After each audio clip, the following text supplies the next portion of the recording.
জয় হিন্দ বন্ধুরা, আমি দীপ আর আপনারা দেখছেন আপডেট ইন্ডিয়া। বন্ধুরা, এই মুহূর্তে যে খবরটা বেরিয়ে আসছে সেই খবরে কিন্তু চীনের ডিফেন্স সিস্টেমের ক্যাপাবিলিটি আর চীনের ডিফেন্স সিস্টেমের যে ক্ষমতা বা যে সিস্টেম কিনে হাইপ তৈরি করা হয়েছিল সেটা সম্পূর্ণ এক্সপোজ হয়ে গেছে। রিসেন্ট ভারত আর পাকিস্তানের মাঝে হওয়া যুদ্ধে চীনের ডিফেন্স সিস্টেমকে সম্পূর্ণ ডিস্ট্রয় করে দিয়েছে ভারতের ডিফেন্স সিস্টেম দ্বারা। এটাতে কোনো সন্দেহ নেই, যেটির ফলে চীনের ডিফেন্স সিস্টেমের মার্কেটে সম্পূর্ণ পড়ে গেছে। এখন কথা হচ্ছে, এই মুহূর্তে ভারতের হাতে যেটা লেগেছিল সেটা হচ্ছে চীনের একটি হাইপ ক্রিয়েট করা মিসাইল, সেটা হচ্ছে VVR-PL-15E মিসাইল। হ্যাঁ, এই মিসাইলটিকে নিয়ে গোটা বিশ্বের মাঝে চীন এমন ভাবে একটা হাইপ ক্রিয়েট করেছিল, ইভেন পাকিস্তানের ভেতরে এমন ভাবে একটা হাইপ ক্রিয়েট করেছিল, মনে হচ্ছে এই এক মিসাইল দ্বারা ভারতের সমস্ত এরিয়াল থ্রেটকে তারা নিউট্রালাইজ করে দেবে। কিন্তু তারা যে কতটা ক্যাপাবেল সেটা ভারত আর পাকিস্তানের যুদ্ধের পরপরই সামনে বেরিয়ে এসেছিল। ভারতের হাতে কম করে 5টা থেকে 6টা মতন সম্পূর্ণ PL-15E মিসাইল ভারতের হাতে লেগে যায়। যে মিসাইলগুলো পাকিস্তান ভারতের এরিয়াল থ্রেটকে নিউট্রালাইজ করার জন্য ফায়ার তো করেছিল টার্গেট করে, কিন্তু সেগুলো ধ্বংস করতে পারেনি, বরং সেগুলো সম্পূর্ণ অক্ষত অবস্থায় ভারতের ভেতরে এসে পড়ে। আর তারই মধ্যে ছিল PL-15 মিসাইলের কিছু ডিস্ট্রয়েস মানে ধ্বংসাবশেষ। টোটালি 5টা ভারতের হাতে ভালো অক্ষত অবস্থায় ছিল, সেগুলো ডিআরডিওর কাছে পাঠানো হয়েছিল এই মিসাইলের উপর ভেরিফাই করার জন্য আর মিসাইল সম্পর্কে জানার জন্য, যে অ্যাকচুয়ালি যতটা চীন দাবি করে বা পাকিস্তান বাড়িয়ে বলছিল ততটা এই মিসাইলের ক্যাপাবিলিটি কিনা। কেননা একটি VVR মিসাইলের সব থেকে গুরুত্বপূর্ণ যেমন তার রেঞ্জ থাকে, এর সাথে সাথে থাকে সেই মিসাইলের ডেটালিং সিস্টেম। এই দুটো গুরুত্বপূর্ণ সব থেকে জিনিস একটি VVR মিসাইলের। কিন্তু বর্তমান সময়ে ডিআরডিও এটাকে যখন ভেরিফাই বা সার্চ করলো, তারপরে যে রিপোর্ট বেরিয়ে আসছে না, সেটা শুনে আপনারা হাসবেন। আমি বলেছিলাম চায়না মাল চলে তো 4 তাক নেই তো সাম তাক। চীনের সেনাবাহিনী একটা শো অফের মতো, যতটা দেখায় তাদের ক্যাপাবিলিটি নেই। সেই জন্য চীনের সেনাবাহিনী ভারতের লাদাখে মার খেয়েছে। আর রিসেন্ট চীনের PL-15E মিসাইলে প্রমাণ পেল। ভারতের ডিআরডিও যখন এই মিসাইলকে নিয়ে ভেরিফাই বা সার্চ বা রিসার্চ করেছে, তখন সেটা থেকে যে সমস্ত তথ্যগুলো বেরিয়ে আসছে সেটা এটাই, একটা যে কোনো গাড়ির তার ফিউল ক্যাপাসিটি যত বড় হবে সে তত লং ডিস্টেন্স পর্যন্ত যেতে পারবে। PL-15E মিসাইলের রেঞ্জ বাড়ানোর ক্ষেত্রে গুরুত্বপূর্ণ ভূমিকা পালন করে তার ফিউল ক্যাপাসিটি, অর্থাৎ তার ফিউল ক্যাপাসিটিটা বড়। কিন্তু তার মানে এই নয় সেই মিসাইলটা ভালো। ফিউল ক্যাপাসিটি বাড়লে তো হবে না, একটি নির্দিষ্ট যানবাহন সে যদি শুধুমাত্র লং ডিস্টেন্স পর্যন্ত যেতে পারে তাহলে তো হবে না, তার নির্দিষ্ট একটা লক্ষ্য থাকা দরকার। তার মানে একটি মিসাইলের লং ফিউল ক্যাপাসিটির সাথে সাথে তার ডেটালিং কেমন সেটাও জানা জরুরি। কিন্তু ভারতের ডিআরডিও যখন এটাকে নিয়ে রিসার্চ করে, তখন এটা থেকে কপি করার মতন কিচ্ছু নেই, মানে রিভার্স ইঞ্জিনিয়ারিং করার মতন কিছুই ছিল না। খবর বেরিয়ে আসছে একটি VVR মিসাইলের রেঞ্জ ছাড়া আরো অনেক কিছু গুরুত্বপূর্ণ আছে, যেমন এর ট্রেকিং ক্যাপাবিলিটি। কেননা PL-15E মিসাইলের শিকার আর ডেটালিং সিস্টেম, যেটা ছিল ডিআরডিওর কাছে একটা সব থেকে গুরুত্বপূর্ণ জানার মতো বিষয়। কেননা এই VVR মিসাইলের রেঞ্জ ছাড়া এই দুটো হচ্ছে সব থেকে গুরুত্বপূর্ণ জিনিস। কিন্তু আমরা আমাদের অস্ত্র মিসাইলে যে শিকার সিস্টেম আর যে ডেটালিং সিস্টেমকে ব্যবহার করেছি, সেটা চীনের তৈরি করা PL-15E মিসাইলের থেকে অনেক গুণে ভালো। তাই এটি থেকে কপি করার মতো কিছু নেই। ডিআরডিও এটা ক্লিয়ার করে দিয়েছে, আমাদের কাছে থাকা অস্ত্র মিসাইল চীনের PL-15E মিসাইলের থেকে অনেক বেটার।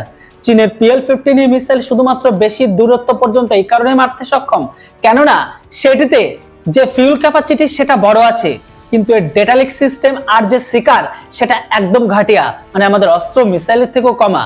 কিন্তু এতটুকু কনফার্ম করে দিয়েছে, আমাদের যে পরবর্তী অস্ত্র 2 আর অস্ত্র মার্ক 3 VVR মিসাইল আসতে চলেছে, সেটা চীনের PL-15E মিসাইলের থেকে অনেক অনেক গুণ বেটার হবে।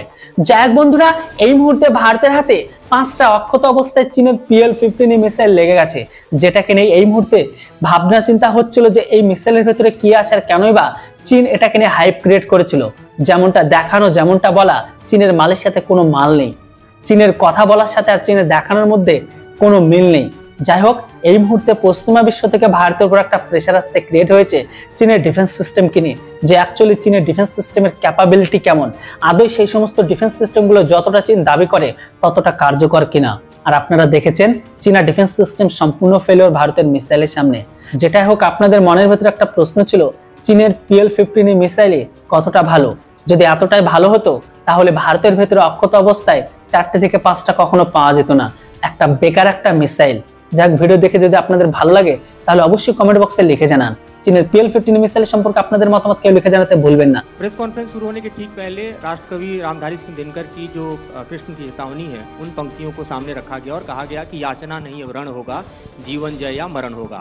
कल शिव तांडव स्रोत के जरिए दुश्मन को संदेश दिया गया था और आज राष्ट्रकवि रामधारी सिंह दिनकर की इन प्रमुख पंक्तियों के जरिए ये किस तरह के डिटरेंट को क्रिएट किया जा रहा है, किस तरह के मैसेज को दिया जा रहा है, इसको थोड़ा इलोबरेट करके अगर आप बताएं तो जाहिर तौर पर ये संदेश और व्यापक तौर पर जाएगा।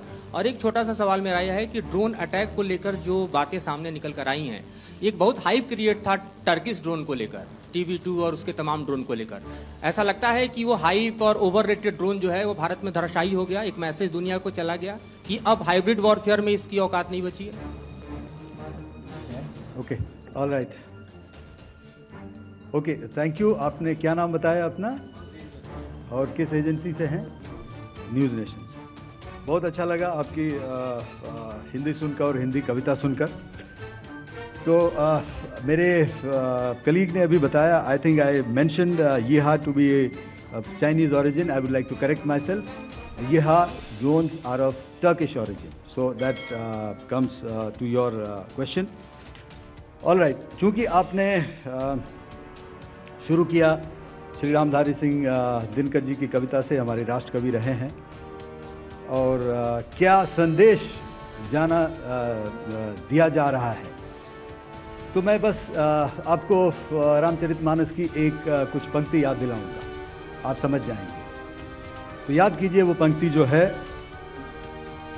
विनय न माने जलधि जड़, भय 3 दिन बीत, बोले राम सकोप तब, भय बिन होए न प्रीत। तो समझदार के लिए इशारा ही काफी।